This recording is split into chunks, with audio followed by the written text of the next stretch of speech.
नमस्कार। आपका बहुत बहुत स्वागत है हमारे प्रोग्राम हेलो होम मिनिस्टर में।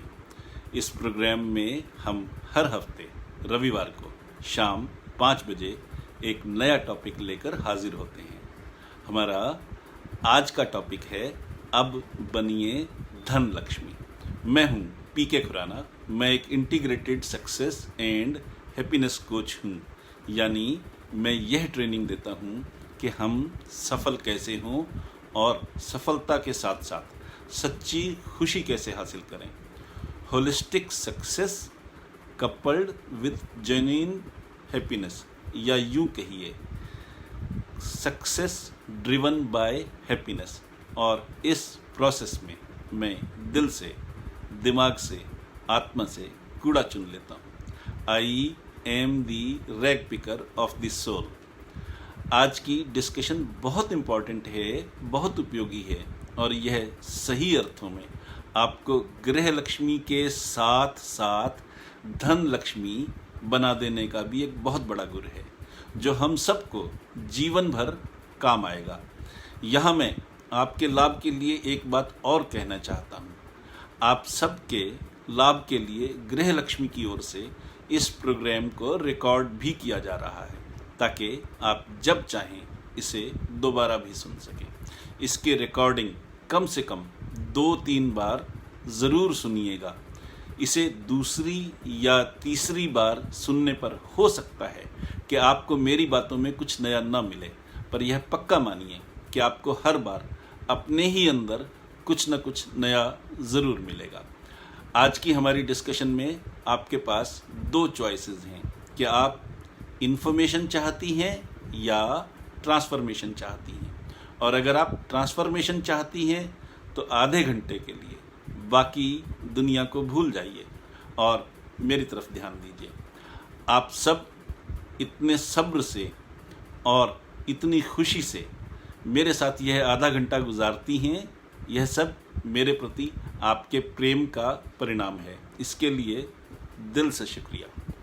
उम्मीद है कि हमेशा की तरह आज का प्रोग्राम भी आपको उतना ही या उससे भी ज़्यादा पसंद आएगा, और मुझे मालूम है कि आप इसे दोबारा तिबारा देखकर और अपनी सहेलियों व प्रियजनों को फॉरवर्ड करके खुश होंगी। तो चलिए शुरू करते हैं अपना प्रोग्राम हेलो होम मिनिस्टर का आज का टॉपिक, अब बनिए धन लक्ष्मी। हर महिला अपने पतिदेव की संगिनी होती है। संगिनी यानी कंपेनियन, अपने पति की सच्ची साथी। साथी और सारथी। सारथी समझती हैं ना आप? पुराने ज़माने में जब राजा महाराजा होते थे और जब वो कहीं बाहर जाते थे तो रथ पर बैठ कर जाते थे। रथ चलाने के लिए जो रथवान होता था उसे सारथी कहा जाता था। जैसे महाभारत के युद्ध में अर्जुन के लिए भगवान श्री कृष्ण सारथी बने थे। अब इस सारथी की एक और ख़ासियत यह होती थी कि सारथी कोई ऐसा वैसा व्यक्ति नहीं होता था जो रथ चलाने के लिए ड्राइवर का काम कर रहा हो, बल्कि यह राजा का ख़ास विश्वास पात्र, अनुभवी और विद्वान व्यक्ति होता था, जो राजा का सलाहकार भी होता था। तो आप अपने पतिदेव की साथी भी हैं और सारथी भी। संगिनी होने का, धर्मपत्नी होने का यही महत्व है। कोरोना के इस दौर में बहुत कुछ गड़बड़ हो गया है। बहुत सी नौकरियां चली गई हैं, बहुत सी और खतरे में हैं।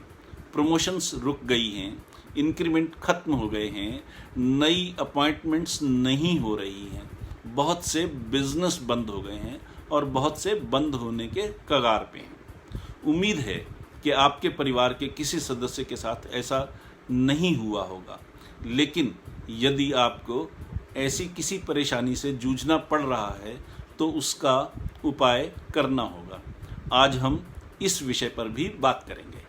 कोरोना का प्रभाव कब तक रहेगा, इसका किसी को भी अंदाज़ा नहीं है, और हमें इसके साथ ही जीना सीखना होगा। अभी कल ही शनिवार को ही WHO के चीफ ने बयान दिया है कि कोरोना का असर अभी अगले 2 साल तक और रहने की आशंका है। अब स्थिति यह है कि नई नौकरियां आसान नहीं हैं जब पुरानी नौकरियां ही खतरे में हैं तो नई नौकरी की उम्मीद नहीं करनी चाहिए। कयास जितने भी लगा लें, सच बात तो यह है कि किसी को भी पता नहीं है कि कोरोना का प्रभाव कब तक रहेगा। किसी के पास भी सभी सवालों का जवाब नहीं है, मेरे पास भी नहीं है। लेकिन ऐसा भी नहीं है कि किसी भी सवाल का जवाब न हो। सो ये करते हैं कि कम से कम उन समस्याओं को हल करने की कोशिश करें जिनका हल हमारे पास है, जिनका समाधान हमारे पास है। क्योंकि अगर हम ऐसा नहीं करेंगे तो सिर्फ अपने जीवन में तनाव ही बढ़ाएंगे, लाभ कुछ होगा नहीं। अब सवाल ये है कि नौकरी है नहीं, नई मिल नहीं रही, तो फिर क्या करें? दरअसल भारतवर्ष में अगर आप हाल के कुछ वर्षों में लोकप्रिय हुई स्टार्टअप कल्चर की बात छोड़ दें तो हमारा पूरा एजुकेशन सिस्टम हमें बढ़िया मैनेजर बनना सिखाता रहा है, बढ़िया एंटरप्रेन्योर बनने की, उद्यमी बनने की, अपना बिजनेस शुरू करने की शिक्षा सिरे से ही गायब है। परंपरा यह थी कि फैक्ट्री मालिक का बेटा फैक्ट्री मालिक, दुकानदार का बेटा दुकानदार, डॉक्टर का बेटा डॉक्टर, वकील का बेटा वकील और नौकरी पेशा का बेटा नौकरी पेशा बनता है। यानी उद्यमी बनने के वो सीख, वो शिक्षा स्कूल से या कॉलेज से नहीं बल्कि परिवार से आती थी। और अगर परिवार में कोई एंटरप्रेन्योर नहीं है, बिजनेसमैन नहीं है, तो एंटरप्रेन्योर बनने की बात कोई विरला ही सोचता था। लेकिन कोरोना ने सिखाया है कि नौकरी कोई गारंटी नहीं है, तो हमें खुद को आज की असलियत के मुताबिक तैयार होना है। इसका मतलब है कि हमें एंटरप्रेन्योरशिप की ओर बढ़ना है ताकि हम डिपेंडेंट ना रहें, किसी दूसरे पर निर्भर ना रहें, आत्मनिर्भर हो जाएं। ये सबको सोचना है, उन्हें भी जिनकी नौकरी चली गई है और उन्हें भी जिनकी नौकरी बरकरार है। विश्व भर का इतिहास उठा करके देख लीजिए, जब जब भी नौकरियों में कमी आई है, कारण कोई भी रहा हो, तब तब स्वरोजगार बढ़े हैं, सेल्फ एम्प्लॉयमेंट बढ़ी है। इससे खुशहाली दोबारा वापस आई है, आर्थिक स्वतंत्रता आई है। तो हमें निराश होने की कोई ज़रूरत नहीं है, बस धीरज से आगे बढ़ने की ज़रूरत है। अब मान लीजिए कि एक परिवार में कमाऊ हस्बैंड की नौकरी चली गई है और वो हर रोज़ प्लेसमेंट एजेंसीज के चक्कर काट रहे हैं, दोस्तों से रिक्वेस्ट कर रहे हैं, अपने नेटवर्क में एक्सप्लोर कर रहे हैं। तो उन्हें काम करने दीजिए, पर उनकी धर्मपत्नी को हाथ पर हाथ रखकर खाली बैठने की क्या ज़रूरत है? वो खुद भी तो कुछ कर सकती हैं। हमारे जीवन में एक बड़ा अजीब सा नेगेटिव फैक्टर काम करता है कई बार, इसका नाम है कर्स ऑफ नॉलेज। जी हाँ, नॉलेज का अभिशाप, कर्स ऑफ नॉलेज। मैं समझाता हूँ। इसके दो पहलू हैं। पहला पहलू है कि हम सोचते हैं कि ज्ञान की जो बात बताई जा रही है वो हमें पहले से मालूम है, हम देख चुके हैं, कर चुके हैं, और हम उस ज्ञान की बात की तरफ ध्यान नहीं देते। इसी का यानी कर्स ऑफ नॉलेज का दूसरा पहलू है जो और भी ज़्यादा अजीब है। हम अपनी स्किल्स को, अपनी स्ट्रेंथ को बहुत कम करके आंकते हैं, उनको महत्वहीन मान लेते हैं और उनको मोनेटाइज नहीं करते, यानी उनसे आर्थिक लाभ उठाने की कोशिश नहीं करते। मान लीजिए कि आपको ड्राइविंग नहीं आती, उदाहरण दे रहा हूँ, मान लीजिए कि आपको ड्राइविंग नहीं आती, तो जिन लेडीज़ को ड्राइविंग आती है, जो कार या स्कूटर चला लेती हैं, आप उनसे रश्क करती हैं, आपको उनका हुनर बहुत बड़ी खूबी नज़र आता है। पर उनसे पूछ कर देखिए, वो इसमें कुछ भी ऐसा नहीं मानती होंगी कि उन्होंने कोई बड़ा तीर मार लिया। अब ड्राइविंग से ही जुड़ी बात करते हैं। पहले अगर आपको कार चलानी आती है तो आप सिर्फ इसी खूबी के कारण एंटरप्रेन्योर बन सकती हैं। आप लेडीज़ ड्राइविंग स्कूल खोल सकती हैं। ये तो पक्की बात है कि किसी महिला को किसी दूसरी महिला से ड्राइविंग सीखने में कम से कम हिचक होगी। क्या ये एक अच्छा बिजनेस नहीं हो सकता? ऑनलाइन क्लासेस हैं, आपको कुछ और नहीं आता तो भी कुकिंग तो आती ही है ना। अचार, शरबत, पापड़, चिप्स जैसा कुछ बनाना आता है, एम्ब्रॉयडरी आती है, सोइंग आती है, कढ़ाई, सिलाई, बुनाई, रफू, जो भी आता हो सिखाना शुरू कर दीजिए। शुरुआत छोटी हो सकती है, धीरे धीरे पैसे आने लगेंगे। ट्यूशन कर सकते हैं, डांस क्लासेस हो सकती हैं, योगा क्लासेस हो सकती हैं, होम गार्डनिंग आप खुद भी कर सकती हैं और दूसरों को भी सिखा सकती हैं, हैंडीक्राफ्ट्स का काम कर सकती हैं। कुछ भी नहीं आता तो सीखना शुरू कर सकती हैं। इच्छा हो तो रास्ते निकल आते हैं। अकेले नहीं कर सकते तो कुछ सहेलियां मिलकर कर सकती हैं। कोलैबोरेट कीजिए, मिलजुल कर कुछ नया कर लीजिए, तो हो सकता है कि कुछ समय बाद आपका काम इतना बढ़ जाए कि आप किसी को नौकरी पर रख लें। आप रोजगार मांगने वालों की कतार से निकलकर रोजगार देने वालों की कतार में आ जाएं। जॉब सीकर के बजाय जॉब प्रोवाइडर बन जाएं। क्यों नहीं, बिल्कुल हो सकता है। आजकल सैनिटाइजर और मास्क की बहुत मांग है, इनकी सप्लाई कर सकती हैं। मेरी अपनी डॉटर इन लॉ छोटे बच्चों को स्टोरी टेलिंग की क्लास लेती है। तो इमेजिनेशन की बात है, कल्पना शक्ति की बात है, कुछ भी संभव है। अभी कुछ ही दिन पहले मेरे पास एक ईमेल आई। एक बड़े हिंदी अखबार के फीचर डिपार्टमेंट में काम कर चुकी 2 महिलाओं ने मिलकर पंजाबी एंटरटेनमेंट इंडस्ट्री पर फोकस करके एक वेबसाइट बनाई है जो हिंदी में है, हिंदी पढ़ने वाले लोगों के लिए। कितनी खूबसूरत इमेजिनेशन है, सोचिए, कमाल ही है। आप में से बहुत से लोग कर सकते हैं। आप लेखिका बन सकती हैं, कवियत्री बन सकती हैं। अब तो ऐसे बहुत से प्लेटफॉर्म आ गए हैं जहां आप बिना खर्च के अपनी पुस्तकें खुद छाप सकती हैं। मैं तो बाकायदा ट्रेनिंग देता हूं कि कोई कहानी लिखना कैसे सीखे, पत्रिकाओं के लिए लेख कैसे लिखे, पत्रकार कैसे बने। तो यह सब सीखा जा सकता है, आसानी से सीखा जा सकता है। एक कदम और आगे बढ़ें तो यह सीखा जा सकता है कि नॉवल कैसे लिखें, उपन्यास कैसे लिखें, और लिख लिया हो तो कैसे छपवाएं, कहाँ से छपवाएं, कैसे बेचें। यह सब सीखा जा सकता है। बहुत आसान है, लगन होनी चाहिए सीखने की। पर मुश्किल कहाँ है? हमारा एक क्लब है, उसका नाम है धन लक्ष्मी क्लब। इस क्लब में हम महिलाओं को एंटरप्रेन्योर बनने की, उद्यमी बनने की राह पर चलना सिखाते हैं। धन लक्ष्मी क्लब यानी पैसे कमाना सिखाने वाला क्लब। कोई भी महिला इस क्लब की मेंबर बन सकती है और धीरे धीरे पैसे कमाने की कला सीख सकती है। तो धर्म पत्नी होने का मतलब है पति की सपोर्ट। पतिदेव अगर किसी भी कारण से कमाई नहीं कर पा रहे हैं तो आप उनकी सपोर्ट बनिए। पतिदेव की कमाई कुछ कम है तो आप उनकी सपोर्ट बनिए। पतिदेव अच्छी कमाई कर रहे हैं तो आप एक्स्ट्रा कमाइए। आप भी कमा रही हैं तो फाइनेंशियल इंडिपेंडेंस है, आर्थिक स्वतंत्रता है। आप जहां मर्जी जितना मर्जी खर्च कर सकती हैं। ये है धन लक्ष्मी कॉन्सेप्ट। आपके पतिदेव के लिए आपकी ओर से फाइनेंशियल सपोर्ट का कॉन्सेप्ट, आपके लिए फाइनेंशियल फ्रीडम का कॉन्सेप्ट। छोटे और बड़े बिजनेस की बात करें और अपने ही देश का उदाहरण लें तो आपको बात और ज़्यादा अच्छी तरह से समझ में आएगी। आप सब सर्फ का इस्तेमाल करती हैं, एरियल का इस्तेमाल करती हैं और निरमा का भी इस्तेमाल करती हैं। तो आपको याद होगा, हेमा, रेखा, जया और सुषमा, सबकी पसंद निरमा। याद आया? कुछ याद आया? सन 1969 में 1969 में करसन भाई पटेल नाम के एक साधारण से अनजान से व्यक्ति ने निरमा बनाने का काम शुरू किया। निपट अकेले, कोई एम्प्लॉय नहीं, कोई असिस्टेंस नहीं। धीरे धीरे काम बढ़ा, सब्र के साथ मेहनत की और 1985 के आसपास निरमा एक नेशनल ब्रांड बन गया। सर्फ को टक्कर देने लगा। कहाँ सर्फ और कहाँ निरमा।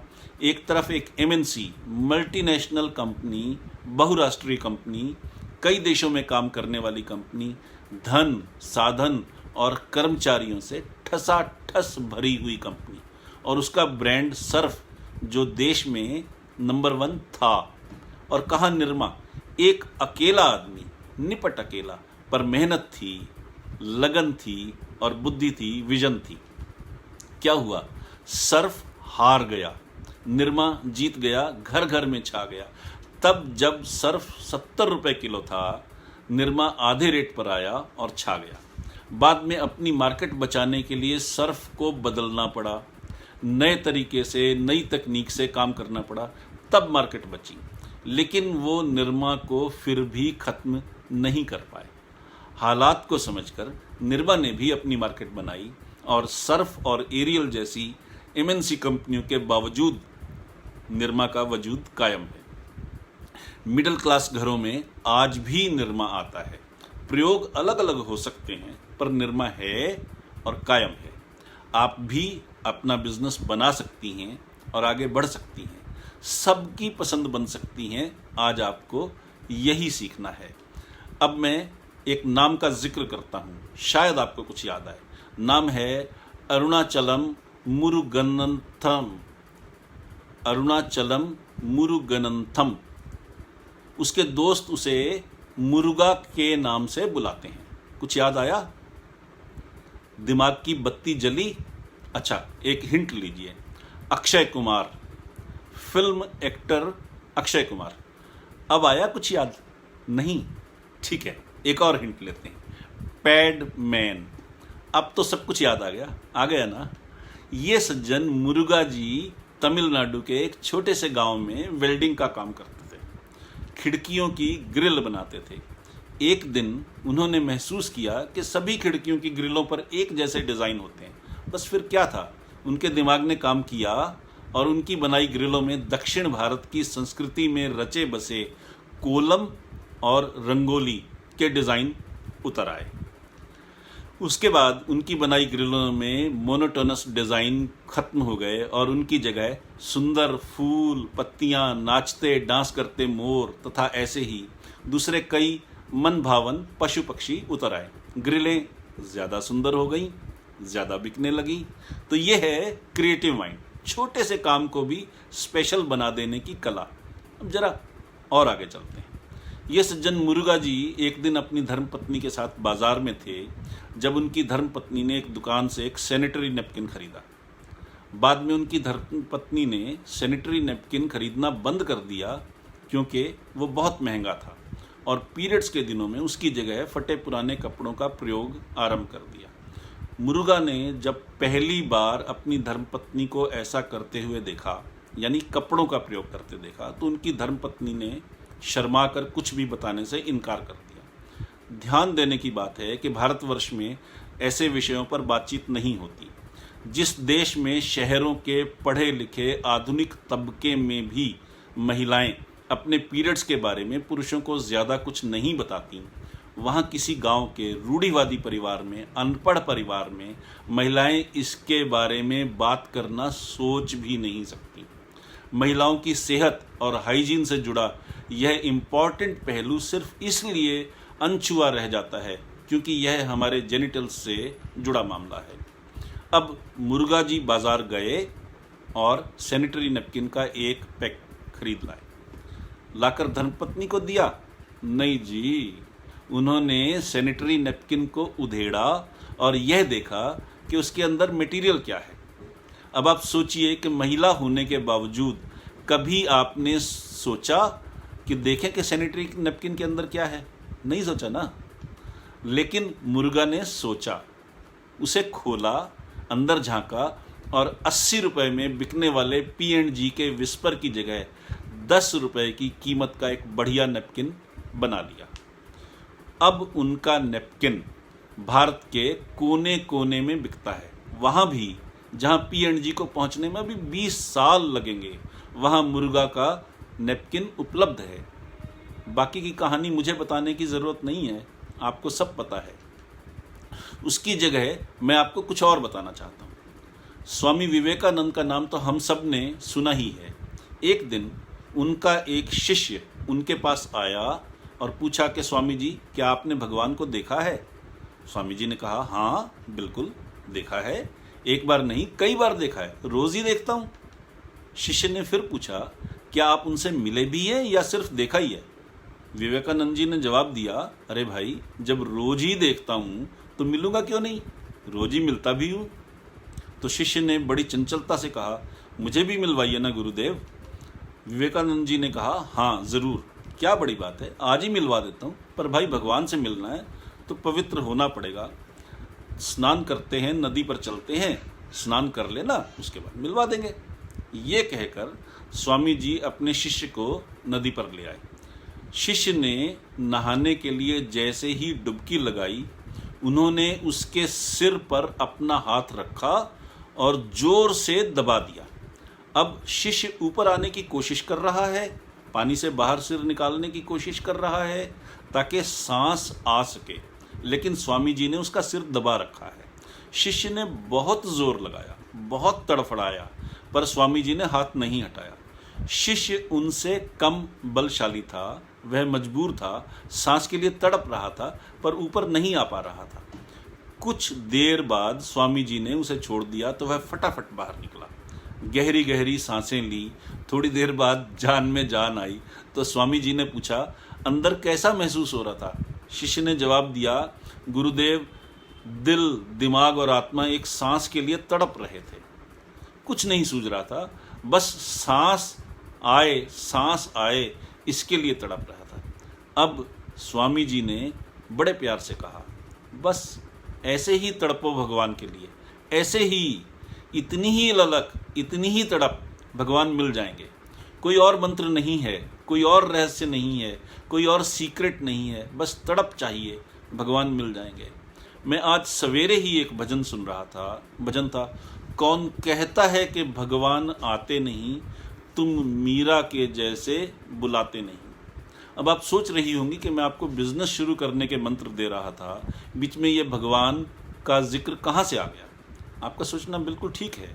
मैं कोई साधु नहीं हूँ, कोई संत नहीं हूँ, मैं भी आपकी तरह का समाज का एक आम आदमी हूँ। बाल जरा सफ़ेद हैं तो मुफ्त में उपदेश झाड़ने का मौका मिल जाता है और मैं लपक लेता हूँ। खैर, मतलब की बात पे आते हैं। तो मेरा मतलब ये है कि ज़रा सा गहराई से देखने की ज़रूरत है। इतने आइडियाज़ हैं, इतनी पॉसिबिलिटीज़ हैं, इतनी संभावनाएं हैं कि कोई अंत ही नहीं। आप में से बहुतों ने एक पिक्चर देखी होगी, इंग्लिश विंग्लिश। श्रीदेवी अब हमारे बीच नहीं है, भगवान उनकी आत्मा को शांति दे।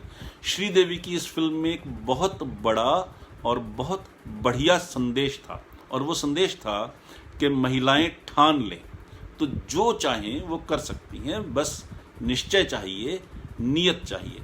इस फिल्म का पहला संदेश तो यह था कि अगर आपके हाथ में कोई हुनर है तो उसे व्यवसाय बनाया जा सकता है और पैसे कमाए जा सकते हैं।